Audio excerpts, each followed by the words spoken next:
Welcome to Kenton Teaches. Enjoy the video. In this video, I will explain how to add money to your Charles Schwab Roth IRA. First, you'll need to log into your Charles Schwab account, either on their website or using the mobile application. Once logged in, locate the Move Money tab, which is your gateway to all transfer options. From there, select Online Transfer to initiate the process of moving funds into your Roth IRA. This is the most common and convenient way to contribute.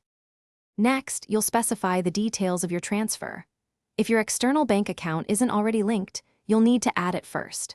When prompted, ensure you select cash as the type of asset you wish to transfer, as Roth IRA contributions are made with cash. Then, clearly designate your linked bank account as the source or from account, and your Charles Schwab Roth IRA as the destination or to account. It's crucial to be aware of Roth IRA contribution limits. Generally, you can contribute up to $7,000 per year or $8,000 if you are age 50 or older. These limits are subject to your modified adjusted gross income, which must fall below specific thresholds.